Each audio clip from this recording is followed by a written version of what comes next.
2009 ரிலீஸ்ன track me to L. போற போக்குல ஒரு பையனை லவ் பண்ணிக்கிட்டு பேங்க்ல வேலை செஞ்சுக்கிட்டு இருக்கா நம்ம ஹீரோயினி. ஒரு பக்கம் நம்ம ஹீரோயினி எப்போ ப்ரொமோஷன் கிடைக்குன்னு வெயிட் பண்ணிக்கிட்டு இருக்கா. இன்னொரு பக்கம் ஒரு பரதேசி அந்த ப்ரொமோஷனை வாங்க அவன் டோமர் வேலையா பாத்துக்கிட்டு இருக்கான். ஒரு பாட்டிமா பேங்க்ல வாங்கின கடனுக்காக என் வீட்டை நீங்க ஜப்தி பண்ண போறீங்க, கூடி சீக்கிரமே என் கடனை கட்டிடுறேன், என் வீட்டை ஜப்தி மட்டும் பண்ணிடாதீங்க, அப்படி பண்ணீங்கன்னா நான் தெருவுதான் நிக்கணும்னு அந்த பாட்டிமா கெஞ்சிரா. நம்ம ஹீரோயினும் ப்ரொமோஷனுக்கு ஆசைப்பட்டு அந்த பாட்டிமாவை அசிங்கப்படுத்தி அனுப்பிட்டா. என்னையாடி அசிங்கப்படுத்தினு காண்டான பாட்டிமா ஒரு கொடூரமான பேய நம்ம ஹீரோயின் மேல எழுப்பி விட்டுட்டா. இதுக்கப்புறம் நம்ம ஹீரோயினி அந்த பேய்கிட்ட இருந்து எப்படி தப்பிக்க போறான்னு படத்தை முடிக்கிறாங்க. இந்த படத்தை நைட்ல மட்டும் பாத்துறாதீங்க, அள்ளு விட்டுரும். ஒரு சில இடங்களில் வர திகில் காட்சிகள் அருமை, கிளைமேக்ஸ்ல வர ட்விஸ்ட் பெருமை. தமிழ் டப்பிங் நீட்டா இருக்கு, சினிமாட்டோகிராஃபி குட்டா இருக்கு. டிராக் மீ டு எல் பாட்டி சொல்லை தட்டாதே.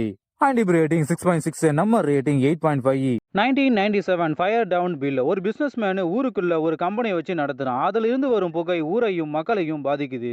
இதை கண்டுபிடிச்ச ஏஜென்ட்டையும் அவன் கொண்டுட்டான். இவன் நம்ம ஹீரோவோட ஃப்ரெண்டு போல. தான் ஃப்ரெண்டை கொண்டவங்களை பழி வாங்கவும் அந்த பிசினஸ் மேனை சட்டத்துக்கு முன்னாடி நிறுத்தவும் எவிடன்ஸை கண்டுபிடிக்க அந்த ஊருக்கு போறாரு. நான் ஒரு கார்பெண்டர்னு ஊர் மக்களை நம்ப வச்சு வேலை செய்யறாரு, நல்லா நடிக்கிறாரு, எவிடன்ஸை கண்டுபிடிக்க ட்ரை பண்ணிக்கிட்டு இருக்காரு.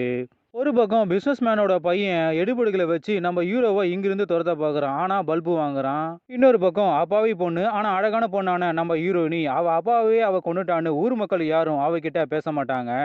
நம்ம ஹீரோவும் இவ கூட மிங்கிளாக ட்ரை பண்ணிக்கிட்டு இருக்காரு. இவளுக்கு ஒரு பாய் ஃப்ரெண்ட் இருக்கான், அவன் தான் இவளோட அப்பாவையே கொண்டு இருக்கான். இவகிட்ட நீ ஒரு மைனரு, உனக்கு கொஞ்ச நாள் தான் தண்டனை கிடைக்கும் அப்படின்னு கொலைப்பழியை இவளை ஏத்துக்க வச்சு மிரட்டி கொலைப்பழியை இவ மேல தூக்கி போட்டுட்டான். ஊர் மக்களும் இவளை குற்றவாளியா ஆக்கிட்டாங்க. இவன் அந்த பிசினஸ் மேனோட அலக்கை போல. நம்ம ஹீரோவும் புகை வர அந்த ஃபேக்டரியை கண்டுபிடிக்க ட்ரை பண்ணிக்கிட்டு இருக்காரு. இதுக்கப்புறம் எவிடன்ஸை கலெக்ட் பண்ணி பிசினஸ் மேனை சட்டத்துக்கு முன்னாடி நிறுத்த போறாரா இல்லையா, இல்ல கொலை பண்ண போறாரா இல்லையான்னு படத்தை முடிக்கிறாங்க. ஒரு தரமான படம்.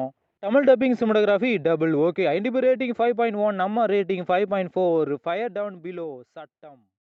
2017 ரிலீஸான அண்ட் எலிபென்ட் ஜேர்னி. ஒரு 12 வயசு பையன் தான் மாமாவை பார்க்க ஆப்பிரிக்காவுக்கு போறான். இவனோட மாமா ஒரு அழகான ஜங்கிள் ஃபாரஸ்ட்டுக்கு இவனை கூப்பிட்டுக்கிட்டு போறாரு. ஆனா அந்த பையன் அந்த காட்டுக்குள்ள காணாம போயிட்டான். இந்த பையன் வீட்டுக்கு போக வழி தெரியாம ஓடிக்கிட்டே இருக்கான். அப்போ ஒரு யானையை பாக்குறான். அந்த யானையை யாரோ கொலை பண்ண முயற்சி பண்ணிக்கிட்டு இருக்காங்க. இவன் அந்த யானையை காப்பாற்ற முயற்சி பண்றான். கடைசியில இவன் அந்த யானையை காப்பாத்தினானா இல்ல அந்த யானை இவனை காப்பாத்துச்சா அப்படின்னு எனக்கே தெரியல. படம் ரொம்ப ரொம்ப ஸ்லோ, அங்கங்க லேக் அடிச்சுக்கிட்டே இருக்கும். சினிமாட்டோகிராஃபி ஓரளவுக்கு நல்லா இருக்கு. தமிழ் டப்பிங் சுத்தமா நல்லாவே இல்லை. ஒரு ஃபேண்டசியான படம் பார்க்கணும்னு நினைக்கிறவங்க ஒரு தடவை பார்க்கலாம். IMDb ரேட்டிங் 5, நம்ம ரேட்டிங் 3.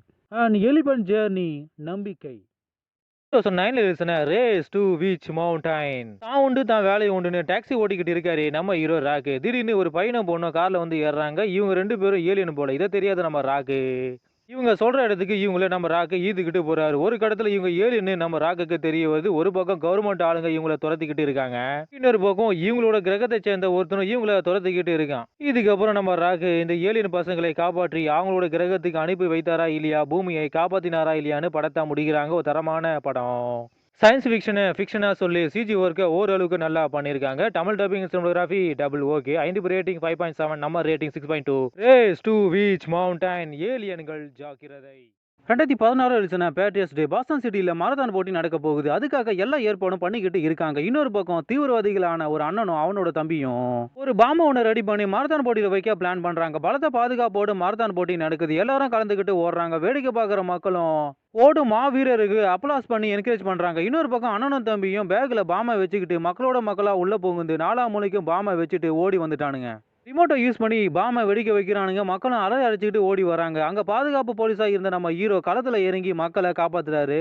பாம்பு வச்சவனுங்களை உடனே பிடிக்க சிஏ எஃப்ஏ போலீஸ்னு எல்லாரும் அந்த தீவிரவாதிகளை கண்டுபிடிக்க பிளானா போடுறாங்க. ஆனா நம்ம ஹீரோ சிசிடிவி ஃபுட்டேஜை வச்சு நேக்கா கண்டுபிடிப்பாரு.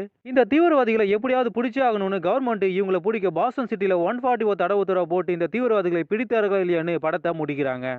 விறுவிறுப்பான படம், ஆனா அங்கங்க லேக் அடிக்கும். மற்றபடி படம் நல்லாவே இருக்கும். தமிழ் டப்பிங் கேட்குற மாதிரி இல்லை, ஆனா சினிமாட்டோகிராஃபி அதை விட கொஞ்சம் நல்லாவே இருக்கு. IMDb ரேட்டிங் 7.3, நம்ம ரேட்டிங் 7.4. பேட்ரியஸ் டே தீவிரவாதம்.